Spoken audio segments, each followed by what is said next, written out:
Hello students, welcome to World Student Scope. I am Shweta, your mathematics educator. So my dear students, हम अपनी last class में already linear equations का chapter काफ़ी detail में कर चुके हैं. हमने उसके एप्लीकेशन फॉर्म भी कर ली हैं, कॉम्प्लेक्स फॉर्म को भी सिंपलर फॉर्म में कर लिया है.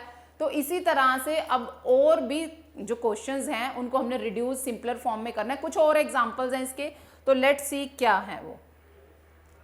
तो equation reducible to the linear form वही है कि जो भी आपको इक्वेशंस दी हुई हैं उसको लीनियर फॉर्म में लाना है. तो वो कैसे सॉल्व करेंगे हम, लेट्स सी. जैसे हमने लास्ट क्लास में किया था उसमें भी यही था, दोनों साइड वेरिएबल था. डिनोमिनेटर में क्या था, कुछ भी टर्म, हम उन डिनोमिनेटर्स को हटा रहे थे. अब यहाँ पे आप सोचोगे डिनोमिनेटर में वेरिएबल आ गया, इसको कैसे हटाएंगे. कुछ भी नहीं करना. अगेन हमारा कंसेप्ट क्या है, जब भी हमने लीनियर इक्वेशंस को सॉल्व करना है तो उसको सिंपलर फॉर्म में वेरिएबल एक तरफ, कांस्टेंट एक तरफ. अब वेरिएबल एक तरफ लाने के लिए पहले तो हमें कुछ भी अगर फ्रैक्शन के फॉर्म में है तो उस फ्रैक्शंस को हटाना पड़ेगा, डिनोमिनेटर खत्म करने पड़ेंगे. खत्म करने का क्या मीनिंग है, जो यहाँ पे डिवीजन में है राइट में जाके मल्टीप्लाई में हो जाएंगे, और जो राइट में डिवीजन में लेफ्ट में आके मल्टीप्लाई, है ना. तो आप इसको बोल सकते हो क्रॉस मल्टीप्लीकेशन भी बोल सकते हो, बाय क्रॉस मल्टीप्लीकेशन. इसको हम ऐसे भी बोल सकते हैं कि बाय क्रॉस मल्टीप्लीकेशन. आप या ऐसे भी समझ सकते हो कि हमने डिनोमिनेटर हटाना है तो जो डिनोमिनेटर लेफ्ट में डिवाइड में और राइट में जाके मल्टीप्लाई होगा, जो राइट वाला डिवाइड वाला लेफ्ट में आ जाएगा मल्टीप्लाई होने के लिए. तो देखो 8 आया इधर, x+1 के साथ मल्टीप्लाई इज इक्वल टू 3 आया, 2x+3 के साथ मल्टीप्लाई होना है ना. अब क्या करना है, याद है आपको भी, हमने पिछली एक्सरसाइज की ही थी. Just open the brackets, 8x बन गया मल्टीप्लाई होके, प्लस का 8 बन गया. ये इससे मल्टीप्लाई हुआ 6x प्लस 3 3 जा 9. इसके बाद क्या होगा, x वाले एक तरफ होंगी टर्म्स, 8x ये आएगा माइनस का 6x is equal to 8 right में चला जाएगा, 9 minus 8, 8x minus 6x, 8 minus 6, 2x is equal to 1. तो यहाँ से x का क्या आंसर आएगा, 2 डिवाइड में जो उसके साथ मल्टीप्लाई में है उसको हमने हटाना है, तो यहाँ राइट में आके डिवाइड में हो जाएगा, है ना. तो x की वैल्यू आ गई 1/2. बस इतना ही सॉल्व करना था, कुछ भी नहीं था इसमें, है ना. मूव करें अपने नेक्स्ट क्वेश्चन पे. अब देखो स्टेटमेंट में भी अगर ऐसा आ जाए, हमने स्टेटमेंट क्वेश्चंस भी सीखे हैं. क्या सीखा है, जो जो गिवन है बस उसको हमने पेपर पे नोट कर देना है. उसके बाद तो हमें लीनियर इक्वेशन दिखना शुरू हो जाती है, उसको सॉल्व कर देना, उसको सोल्यूशन देना है. क्या है, present ages of Anu and Raj are in the ratio 4:5. 8 years from now the ratio of their ages will be 5:6. find the present ages. तो सबसे पहले हमें प्रेजेंट एजेस पता होंगी तभी कुछ हम कर सकेंगे. तो सबसे पहले देखो, present ages of Anu and Raj are in the ratio 4:5. तो यानी कि अनु, प्रेजेंट एज लिखो, प्रेजेंट एज ऑफ अनु क्या हो जाएगी, अनु और राज की है ना 4:5, यानी 4 और 5 की रेशियो है, 4 और 5 नहीं है. ये हम बहुत बार बार डिस्कस कर रही हूं मैं आपसे. अगर 4 और 5 की रेशियो है तो इसका मतलब 4 ईयर और 5 ईयर नहीं है. ये ऐसे भी हो सकता है, अगर 4 का मल्टीपल हो, सपोज करो 16/20 हो, अगर एक की एज 16 है दूसरे की 20 है, तो ये 4:5 की रेशियो है, 4 4 जा 4 5 जा, है ना. अगर 8 और 10 हो, इसको करो 2 4 जा 2 5 जा, ये भी 4 और 5 की रेशियो है. यानी कोई भी हो सकती है, 4 ऊपर वाला 4 और नीचे वाला किसी एक कॉमन नंबर का मल्टीपल है 4:5 की रेशियो बनाने के लिए. इसलिए जैसे यहाँ मैंने 2 का बनाया, वहाँ 4 का मुझे पता नहीं है ना, तो रेशियो को आप हमेशा कैसे मानते हैं, फिर हम 4x होगी अनु की, और राज की कितनी होगी, present age of Raj, present age of Raj कितनी हो जाएगी, 5x. 5x 4:5 की रेशियो में है ना, तो वो 4x और 5x हो गए. 8 years फ्रॉम नाउ, यानी आज से 8 साल के बाद, तो आफ्टर 8 years, आफ्टर 8 years, पहले तो देखो 8 years के बाद उनकी एज होगी कितनी, अनु की एज कितनी हो जाएगी, अनुज एज कितनी हो जाएगी 4x प्लस का 8 और राज की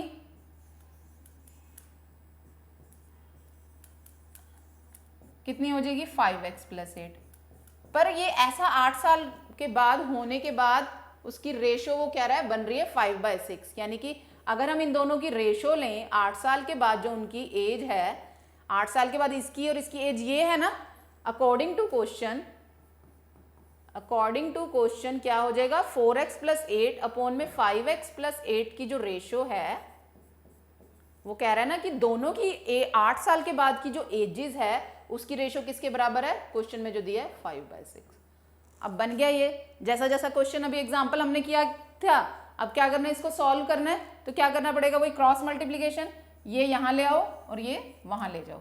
यानी 6 into 4x plus 8 is equal to 5 into 5x plus 8। अब तो जस्ट ब्रैकेट्स ओपन करनी है, क्या हो जाएगा 6 4 जा 24x प्लस 48 25x प्लस 40 है ना, कितना हो गया। अब देखो x वाले हम एक तरफ ले आते हैं, 24x minus 25x is equal to 40 minus 48 है ना। 25 उधर प्लस का था, लेफ्ट में आके माइनस का हो गया, और जो 48 लेफ्ट में प्लस का था राइट में जाके माइनस का हो गया। अब ये कितना हो गया सॉल्व करके, माइनस का x उधर हो गया माइनस का 8, माइनस से minus cancel, x is equal to 8। यानी x की वैल्यू आई 8। उसने कहा था प्रेजेंट एजेस, तो अन्नू की प्रेजेंट एज क्या है, अन्नू की प्रेजेंट एज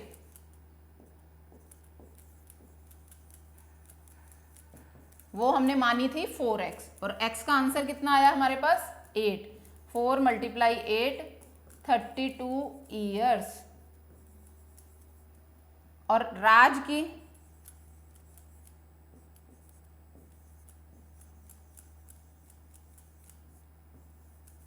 कितनी मानी थी 5x, यानी कि 5 मल्टीप्लाई में 8 40 ईयर्स। ठीक है, अन्नू की कितनी होगी 32 ईयर्स और राज की होगी 40 ईयर्स। क्लियर है सबको, so please note it down. अब हम मूव करते हैं हमारे नेक्स्ट क्वेश्चन पे, वो है हमारी एक्सरसाइज। एक्सरसाइज में देखो किस टाइप के क्वेश्चंस दिए आपके, बिल्कुल सिंपल वही क्वेश्चंस अगेन एंड अगेन। तो क्वेश्चन नंबर 1 क्या है, देखो 8x minus 3 upon 3x is equal to 2। इसमें तो बिल्कुल कुछ है नहीं है मैम, बिल्कुल भी कुछ नहीं है। क्या करना है हमें, इसको सिंप्लीफाई करना है, तो इस 3x को हम राइट में ले आते हैं, क्योंकि जो डिनोमिनेटर में पहले उसको हटाएंगे तभी वो डिनोमिनेटर में वहाँ डिवाइड हो रहा है, राइट में आके ये मल्टीप्लाई हो जाएगा 2 के साथ, 2 मल्टीप्लाई में 3x। अब क्या होगा 8x minus 3 is equal to 2 3 जा 6x। जब ये 6x हो गया, अब कैसे सॉल्व करेंगे, इस 6x को हम लेफ्ट में ले आए, क्योंकि हम क्या करते हैं बार बार वही xx वाले एक तरफ। 8x minus 6x is equal to 3, 8x minus 6x 2x it is equal to 3। अब क्या आया यहां से x इज इक्वल टू 3/2। ठीक है, अब देखो अगला क्वेश्चन भी वही है, हमने डिनोमिनेटर को हटाना है, ले जाओ राइट में, क्या बनेगा 9x is equal to 15, multiply हो जाएगा ये वहां जाके 15 के साथ, 7 माइनस 6x। ठीक है, कुछ भी नहीं, अगेन ओपन कर दो, 9x इज इक्वल टू 15 को 7 से मल्टीप्लाई करो, 15 7 जा 105 माइनस 15 6 जा 90x। अब क्या करोगे, अब क्या करते हैं इसके बाद, वेरिएबल वेरिएबल एक तरफ, xx एक तरफ, बाकी सब उसके पास से हटा दो। तो यानी कि 9x, ये जो माइनस का 90x है लेफ्ट में ले आओ, प्लस का 90x इज इक्वल टू 105।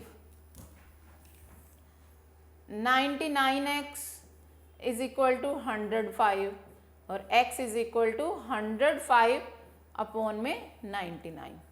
तो यहाँ से इसको सिंपल भी कर सकते हो आप, 3 3 जा 9, 3 5 जा 3 3 जा 9, 3 3 जा 9, यानी कि 35/3 आ गए, 33 आ गए।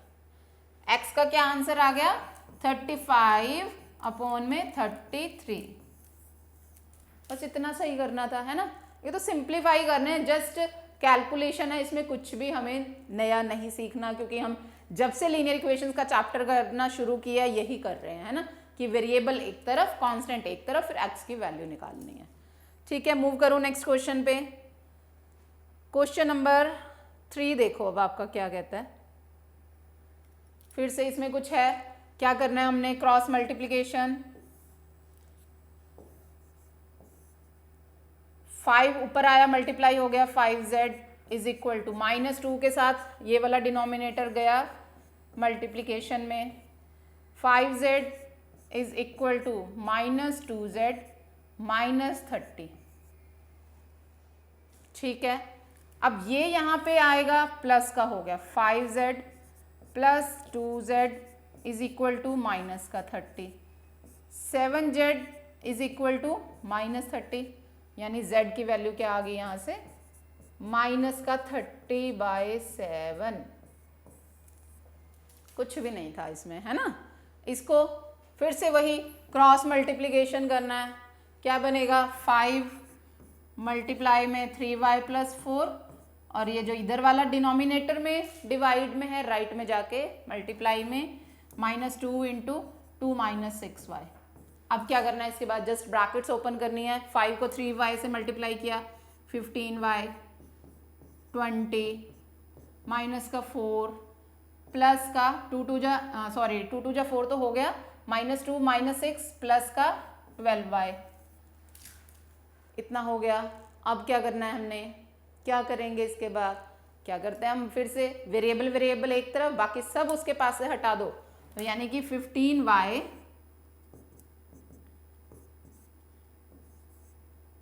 और ये वाला जब यहाँ पे आएगा लेफ्ट में माइनस का 12y इज इक्वल टू -4, ये +20 राइट में जाएगा तो माइनस का हो जाएगा, माइनस का 20, कितना बचा 15 - 12 कितना रहा 3y इज इक्वल टू कितना हुआ -4 -20, माइनस माइनस होते हैं प्लस, साइन तो आएगा माइनस का।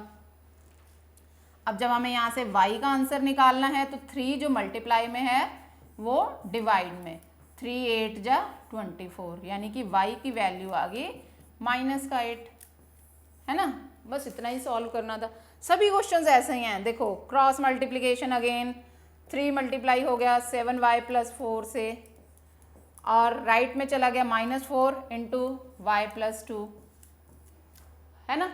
अब क्या, ब्रैकेट्स अगेन ओपन, 21y + 3 4 जा 12 -4y -8, कुछ भी नहीं था।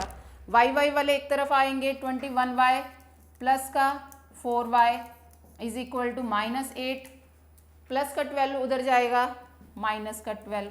अब देखो कितना बना, 21 और 4y कितने हो गए,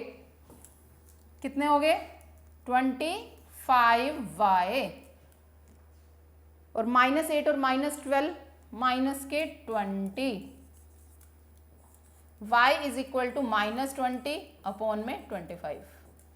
इसको अब सिंपलर फॉर्म में कर दो, 5 4 जा 20, 5 5 जा, यानी y का आंसर आ गया -4/5। बस कुछ भी नहीं, हमने उस वेरिएबल की वैल्यू फाइंड करनी है, तो ये इसका सॉल्यूशन हो गया। क्लियर है सबको? So please note it down, then we move on to the next question. Question number 6 देखो क्या कहता है।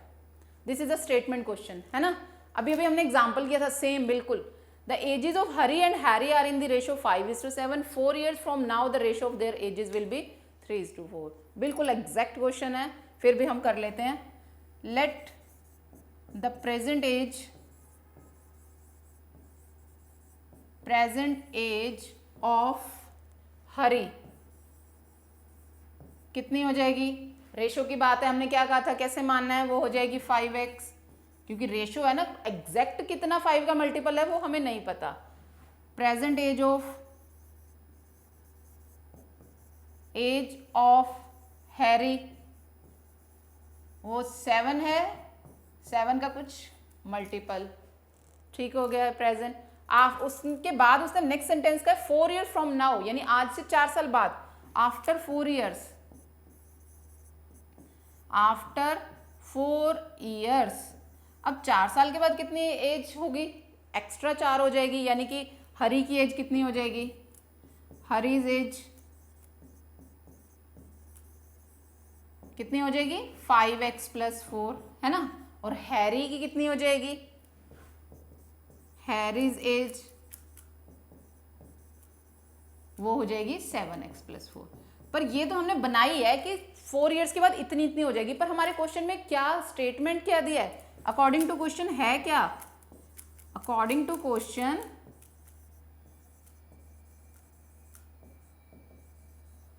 कि 4 years from the now ratio जो होगी उनकी एजेस की, यानी कि 5x + 4 और 7x + 4 की जो रेशो है किसके बराबर बता रहा है वो क्वेश्चन में, 3:4, यानी कि 3/4 के।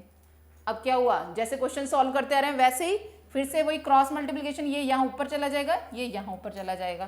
तो अगर ये ऐसे सॉल्व करना है क्या बनेगा, ये 4 मल्टीप्लाई होगा 5x + 4 से और 3 मल्टीप्लाई होगा 7x + 4 से, राइट। यही करते आ रहे हैं ना अभी तक जितने भी एग्जाम्पल किए हैं। अब इसके बाद बस जस्ट ब्रैकेट ओपन करनी है, 4 5 जा 20x + 16 = 21x + का 12। इसके बाद हम क्या करते हैं, वेरिएबल एक तरफ 20x माइनस का 21x और ये 16 उधर आ जाएगा, तो 12 माइनस का 16, 20 माइनस 21x माइनस का 1x और प्लस का 12 माइनस का 16, प्लस माइनस माइनस, यानी कितने रह जाएंगे, माइनस का 4, यानी x की वैल्यू आ गई 4, माइनस माइनस क्योंकि प्लस हो जाता है। अब उसने कहा था कि दोनों की प्रेजेंट एज बताओ, हमने कितनी मानी थी हरी की age, Hari's present age, present age हमने मानी थी 5x और x का आंसर आया 4, 5 मल्टीप्लाई में 4 20 ईयर्स। और हैरी की, हैरीज प्रेजेंट एज कितनी है, 7x मानी थी, 7 मल्टीप्लाई में 4 28 ईयर्स। ठीक हो गया। तो यही हमें क्वेश्चन में पूछा था, वो बताना था, दैट्स इट। ठीक है, नोट कर लो इसको, then we move on to the next part. अब देखो नेक्स्ट क्वेश्चन में क्या कहता है, question says that the denominator of a rational number is greater than. जब भी मैं बार बार आपको क्या कहती हूँ, जब भी स्टेटमेंट क्वेश्चन पढ़ना है उसको पार्ट्स में पढ़ो फिर समझो। Denominator of a rational number, सबसे पहले क्या है रैशनल नंबर, रैशनल नंबर कैसे होता है, p/q यानी फ्रैक्शन की फॉर्म में। तो फ्रैक्शन की फॉर्म में कोई भी होगा तो यानी उसका एक न्यूमरेटर होगा और एक डिनोमिनेटर होगा। ठीक है जी, इतनी बात। द डिनोमिनेटर, फिर वो डिनोमिनेटर के लिए कोई बात कह रहा है, क्या बात कह रहा है कि denominator of a rational number is greater then it's numerator bye 8, यानी कि जो डिनोमिनेटर है न्यूमरेटर से 8 ज्यादा है। यानी मेरे को अगर न्यूमरेटर पता है तो डिनोमिनेटर मैं लिख सकती हूँ। तो सो क्या लिखेंगे, let the numerator of rational number मान लें, क्या माने, x मान लो, है ना। तो डिनोमिनेटर क्या हो जाएगा, than denominator of rational number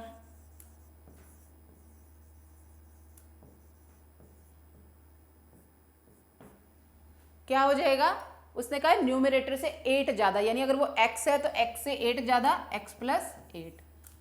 इतनी बात जो उसने बोली थी यहां तक हमने लिख ली। अब आगे पढ़ेंगे और फिर लिखते हैं, if the numerator is increased by 17, according to question क्या कह रहा है, अकॉर्डिंग टू क्वेश्चन अगर हम न्यूमरेटर को इंक्रीज कर दें 17 से, यानी उसमें 17 ऐड कर दें, अच्छा जी इतनी बात हमने सोच ली, and the denominator is decreased by, क्या होगा, डिनोमिनेटर, ये तो था न्यूमरेटर और डिनोमिनेटर है x + 8, उसको हम डिक्रीज कर दें बाय 1, यानी कि उसमें से -1 कर दें, तब क्या होता है, द नंबर ऑब्टेन इज 3/2। किसके इक्वल होगा ये, 3/2 के। आगे ये बात समझ में, जो जो बोला था मैंने वही वही लिखा कि न्यूमरेटर में अगर 17 जोड़ दें, इंक्रीज कर दें और डिनोमिनेटर में कम कर दें, डिक्रीज कर दें 1, तो वो x प्लस 8 में से 1, तो हमारे पास आंसर किसके इक्वल आएगा 3/2 के। जो स्टेटमेंट में कहा था हमने उसको एज इट इज पेपर पे नोट कर दिया। अब इसके बाद हमें दिख रही है ये लीनियर इक्वेशंस, तो इसको जस्ट सॉल्व करना है। ये यहाँ पे, ये यहाँ पे 2 उधर लेफ्ट में जाएगा मल्टीप्लाई में 2 इंटू एक्स प्लस 17 और यहाँ पे 3 इंटू ये 8 माइनस 1 7 हो गया ना, यानी कि ये x प्लस 7 आया बच के हमारे पास। अब इसको ओपन कर दो 2x प्लस 17 टू जा 34 is equal to 3x plus का 21 है ना। अब फिर वही x वाले एक तरफ 2x माइनस 3x 21 माइनस का 34, ठीक है। अब क्या करो 2x minus 3x plus minus minus, यानी 3 में से 2 गया माइनस का 1x, 21 और 34 माइनस होंगे, एक प्लस एक माइनस, प्लस माइनस माइनस, 34 में से 21 गए 13, यानी कि माइनस का है क्योंकि माइनस वाला साइन बड़े नंबर के आगे है, तो ये x माइनस से minus cancel, x is equal to 13 आ गया। उसने क्या कहा था find the rational number. Rational number क्या है हमारा, अब रैशनल नंबर जो है, रैशनल नंबर क्या होता है न्यूमरेटर बाय डिनोमिनेटर। न्यूमरेटर क्या माना था x, डिनोमिनेटर था x प्लस 8 और x क्या आया 13 और डिनोमिनेटर क्या हो जाएगा 13 प्लस 8 यानी कि 13/21। ये आपका रैशनल नंबर आ गया। समझ आ गया। स्टेटमेंट को पढ़ते जाओ जितना जितना, उसको उस पे अपने पेपर पे नोट करते जाओ, आपके पास इक्वेशन बन के आ जाएगी। Then we have to just find the solution of that equation, right. So please note it. तो इस तरह से रजे आपने देखा कि कैसे हम लीनियर इक्वेशन, चाहे वो स्टेटमेंट फॉर्म में है चाहे डायरेक्ट दिया है, हमने उसको सिंप्लीफाई कर देना है और एक्स वेरिएबल का आंसर फाइंड कर देना है। तो आपको अच्छे से लीनियर इक्वेशंस का ये चैप्टर समझ आ गया होगा, है ना। तो आप इसको और प्रैक्टिस करेंगे सो दैट कि आपसे कैलकुलेशन मिस्टेक ना हो। अभी हम नेक्स्ट क्लास में नए टॉपिक के साथ मिलेंगे। अभी आज के लिए इतना ही। Thank you.